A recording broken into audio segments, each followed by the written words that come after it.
And good evening, guys. Welcome back to another video. If you guys watched the previous video where we showed what it takes to build a Monster Jam track, well, today is the exact opposite. We're going to show you what it takes to tear down a Monster Jam track and haul all of the dirt out of a stadium. We are currently sitting in line of all of the traffic trying to leave the stadium. We're trying to finagle our way through this. Okay, good news is we've made it into the stadium. You can see all of the trucks back there behind me. They're starting to already tear them down. They do not mess around. I already see we got excavators getting loaded into the stadium. I think we made it just in time. I'm gonna grab some of my camera gear and we're gonna head in. Alrighty guys, so we are back with Ryan. You remember Ryan was generous enough to let us come in here for the entire build of this track, and now this is it. You guys, it's go time, right? This is the good part. This is the part we like to do. There you go. Peel all the dirt out here. You can see here we just started getting down to the base, so we gotta get all the dirt off the base, and soon the dump trucks will be in. We'll haul about like 300-400 dump truck loads out here. That's nuts. So what do? You just make a big pile, or is it a couple piles that you stage around? We'll probably just try to get all this stuff off the floor into a couple big piles, and the loaders will load the trucks, and we'll just keep peeling the dirt off the floor. So that's the fastest, most efficient way to do it. There you go. So you guys will notice on the end of their teeth here, they have, I mean, what would you even call it? Like a grading blade, kind of? We call it a bucket mod. That just attaches on with some chains. That gives them a nice smooth surface, no teeth. And it's also rounded over, I've noticed. Is that to help like not destroy everything underneath? Yeah, just so like when we're peeling off the plastic that's underneath, the round just keeps it from snagging anything, so it just glides across a little easier. Gotcha, there you go. So I'm gonna do my best to stay out of your guys' way today. You're just gonna see me bouncing around the crowd, setting up some time-lapse cameras, and we got another excavator getting brought in right there. Now, if you remember from the video of them building this track, one of the things we mentioned is there was two types of dirt out here, right? There's the regular dirt on top, and then there is a road-based material underneath. I'm assuming they use it for drainage compaction, probably helps protect the actual turf underneath a little bit better than if you were just to stack a bunch of sticky mud on top of it. So you can see what Ryan is doing right now is he's basically exposing the dirt down below. Again, using the bucket mod that they have on the bucket right there, he's gonna be scraping the dirt back and cleaning it up. That way it just leaves the clean road base, because it has to go back into two separate piles once it goes out into the giant holes that they leave in the parking lot, and that's where they store the dirt year round. I gotta say, y'all, we got here at the right time. The first dump truck is coming in. Again, they anticipate about 300 trucks. I don't know how many they have out here right now. We'll probably get that answer a little bit later. I'm trying just to stay out of the way of everybody today, because this is like the chaotic day. They're already generous enough to let me come out here and film for you guys and experience this whole operation. I definitely don't want to be a hindrance or slow them down. One thing is for sure, being that these trucks are just going across the parking lot, they do not load them light. And this stuff is nice and wet after, you know, solid like 3 or 4 days worth of soaking, but they load the crap out of these trucks for these trips back and forth. It's cool though, you can see everybody that is trucking here is super excited. They're all bringing like their girlfriends and their wives with them to ride in the truck, because it's a cool experience, you know? It's something I've never gotten to experience, and I imagine it's the same for them.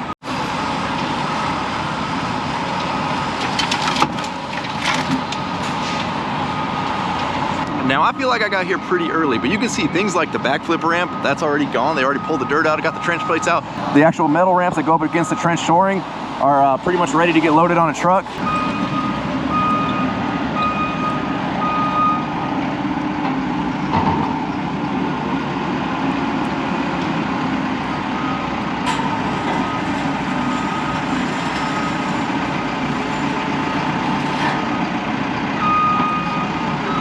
Looks like all of the excavators are what basically scraped this 2-foot or so pad that we were standing on. Now remember, we talked about this when we came out when they were building the track, but basically there is a layer of like visqueen plastic, and then you get this fabric on top of that that is almost like a sandbag material.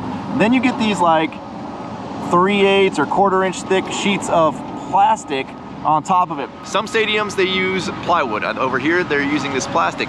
Then on top of that is where the road base goes. And then on top of the road base is the dirt.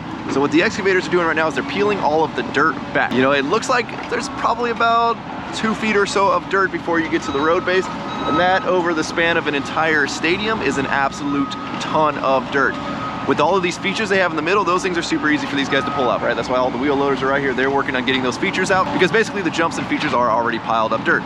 So they will get all of those out first, and then the excavators are gonna be making piles of all of these stuff that they're scraping up. Over on this side, we get a better look at the material difference and pretty much the precision it takes to separate the two, because you don't want to mix the two. Obviously, there's gonna be a little bit of mixing, but the more you can avoid that, the better at the end of the day. You'll see every single one of their excavators that has one of those modifications on the bucket. And at this layer, you have a little bit of leeway. It's the next layer when you're trying to get the actual road base off of the plastic. That's where you have like this fine line. Again, we have about 3/8 of plastic between you and the turf below, and nobody wants to pay to replace turf, because I imagine that is not very cheap. And like previously mentioned in the last video, these guys have a very good like system. They all work together. Nobody has to like tell anybody there's downtime, go do something. I mean, watching these guys in the wheel loader, there was a little bit of a delay in the trucks right now, and so he ran over to this pile, started bringing some of the stuff that guy in the excavator's digging up and putting it in the middle. Meanwhile, the grounds crew have already taken all of the banners off. They're all piled up right there. All of the seat coverings are pretty much stripped. I mean, these guys do not mess around. As soon as the gates open to let everybody out after the show, it is just all hands on deck. Got some of the crushed cars getting taken out now.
You know, one thing a lot of people probably don't even think about when you come to a stadium event like this, you can see all of the cups and the cup holders and the immense amount of trash that gets left behind. I mean, look at all this. We got, somebody brought in a 40 individual packs of some trail mix or something. Just absolute trash everywhere. I always just assume like somebody comes through with a blower and they blow it all to one corner and pick it up, but that is not true. You'll see up in the stands behind me right here, there are people walking each and every row with trash bags. They started on this side. They're now on this side. I'm assuming they're working their way down that pick up every single piece of trash that gets left behind. On top of all the dirt having to get loaded out, every single piece of That dumpster's a little loud. All of the dumpsters are getting rolled out. Hopefully you can hear me. Those all have to get staged in the parking lot because obviously all the dumpsters are rentals. Same with all the equipment. So every attachment, every set of forks, every little grapple that they use to pick up the K-rails, all of that also has to be staged by the end of the night. But by the time the rental companies come in to pick all their stuff up, these guys are already out of town. So they got to make sure everything is nice and organized. It can be found. That way there's no lost or missing pieces of equipment or attachments, because again, that gets very pricey. Check out this attachment right here. This thing is pretty cool. So this thing's a little grapple that basically they can lower down on a K-rail, and when they touch the K-rail, it activates it to grab. And then when they go to set a K-rail down later, they just lower it all the way down until it touches again, and then it releases the claw. So the operator never has to get out of the cab.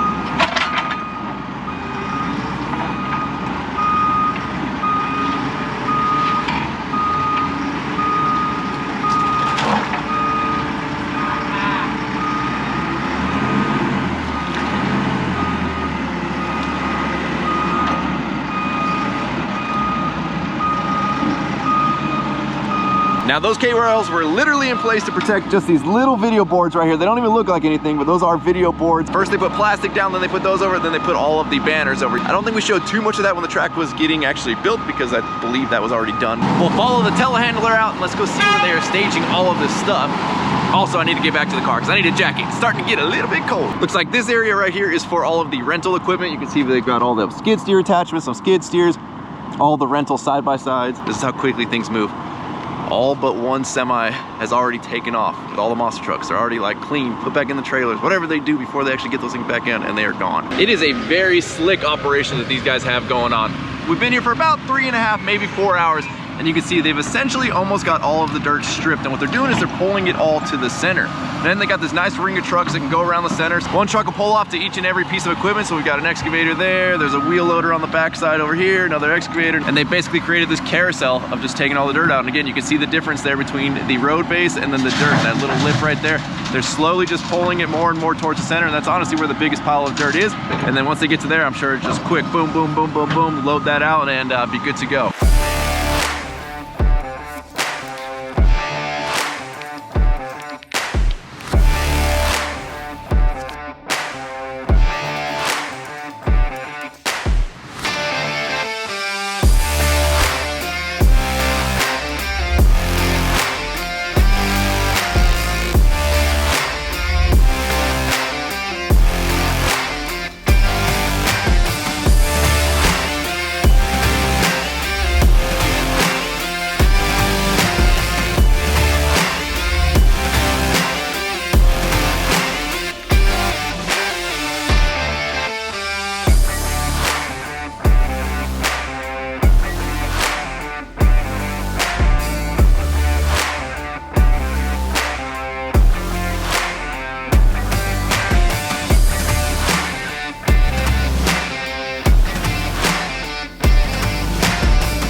There goes the trench shoring box. This thing has to be taken out by 2 pieces of equipment. One can move it. However, to go through the tunnel, it has to be long ways, and one can't move it long ways. So one guy's got to go forwards, one guy has to go backwards.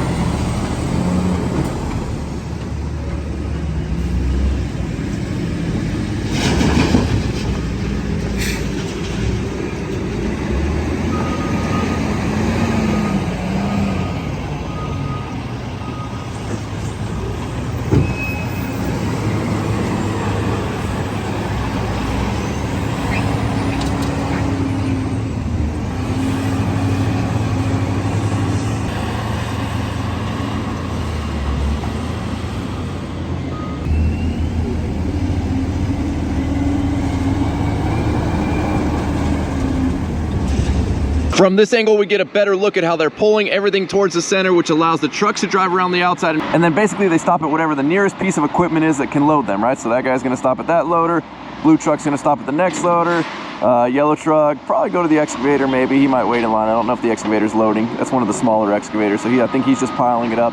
And then the bigger excavators here can do some loading. But let's see, we've got 1, 2, 3, 4 wheel loaders, 3 excavators. It's an impressive operation, y'all. These guys are getting so close to having all the dirt out of here. That is the last pile right there. And this is probably when it gets the most efficient. When you can have the excavator on top of the pile loading trucks versus the wheel loaders that have to go into the pile, back up, into the truck. Like an excavator, I feel like it's one of the quicker ways to load. The only hang up it looks like is the trucks like get bunched up out at the parking lot for some reason. So you'll have these guys just like going, and all of a sudden the trucks just disappear for a while. And these guys are like, well, guess we got nothing to do for a minute. Does look like somebody got a little froggy though. And well, we have exposed a little bit of the turf.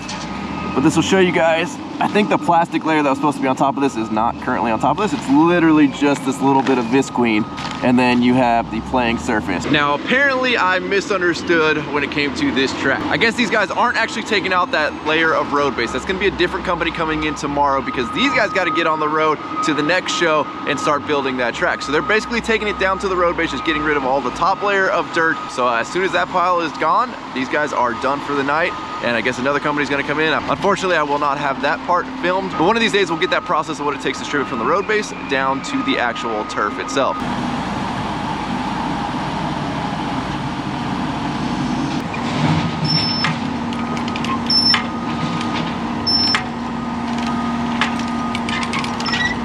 So is there like one semi-truck load of your guys' shit that just travels?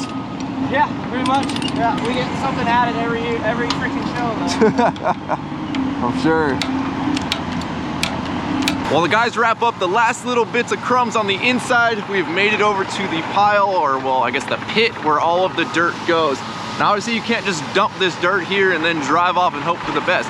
It's all got to get recompacted because this is part of the parking lot. And obviously you don't want this dirt to just wash away. So they put it in the hole. They've got 2 dozers out here that they are pushing it and compacting it as they go. It's still got a pretty decent sized pit right there that they got to fill up. So you know there's still that much more dirt inside because this was perfectly flat when they came in here and when all the dirt was pulled out of here. And I'm assuming it's going to be pretty close to perfectly flat by the time they are done. In the first video we showed you guys, this hole was opened up and it was almost to about where those light poles are back over there. I mean, this was a pretty monstrous pit. And we talked about this in the first video. For those of you that don't know, all of the stadiums for Monster Jam and Supercross and all of that, they keep the dirt either on site or very close by year round.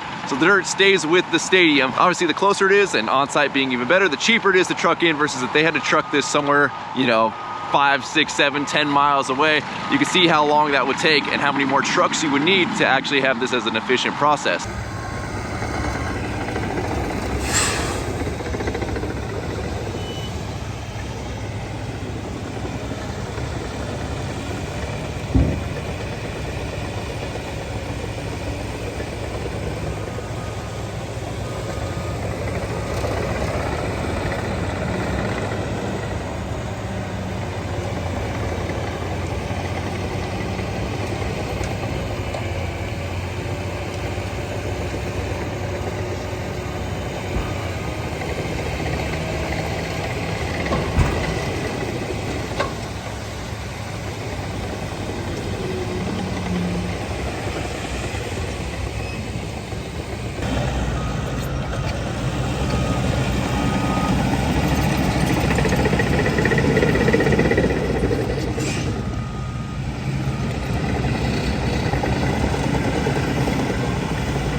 You know, out of all these trucks out here, I think they said there was 13 of them right now. Only one of them has strobes.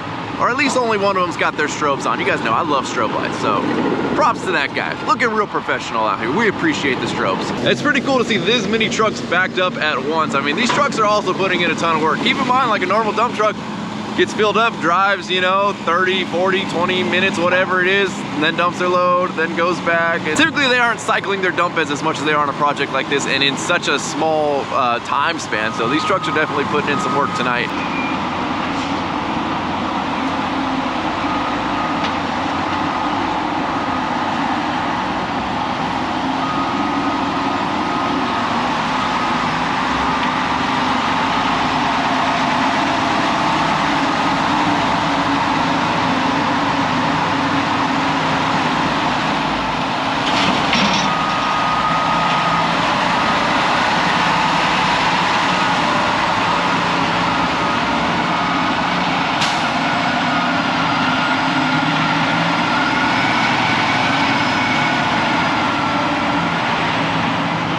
And there goes, y'all, the final truckload of dirt out of here. I think it is just about 2 a.m. I've been here 8 hours. These guys have been going even longer than that. I feel like they could sell tickets if it wasn't so like late at night. They could sell tickets just like this. I mean, watching all of this stuff come to life, number one, was really cool, but watching it all come out of the stadium is super, super cool. I feel like if they did this in the middle of the day, this would be a hot ticket for parents to buy for their kids to come watch all the heavy equipment do the cool stuff.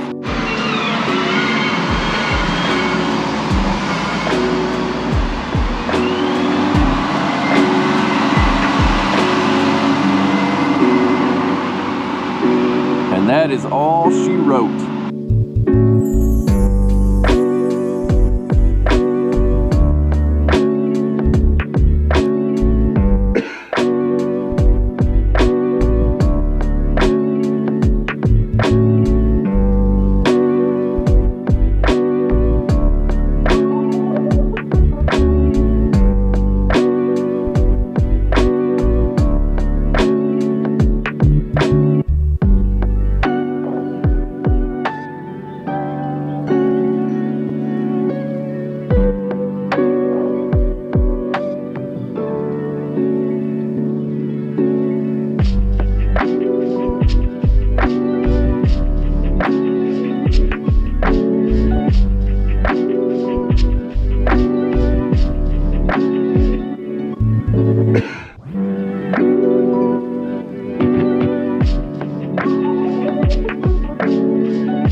guys enjoyed this series. This was a super cool experience and I wanted to bring you guys along with it. It's just one of those behind the scenes stuff that like nobody ever shows and nobody sees. I got to give a huge thank you to Ryan and to all of the crew for letting me hang out, and you know, I did my best to stay out of everybody's way because I know these guys have a lot of work to do in a very short amount of time, but this was such a cool experience. So thank you to all of them for being so cool and welcoming to me. These guys are absolute surgeons at what they do. Like, this was just such a masterful thing to watch come together and then come back apart. But as always, thank you guys so much for watching. If you're not subscribed already, please click the subscribe button now that we do not miss out on any future content. Don't forget to give this video a like, give it a thumbs up. Don't forget to check out workforapparel.com because if there's anything you want in this life, you gotta be willing to work for it. You guys are the best. I'm out. Damn.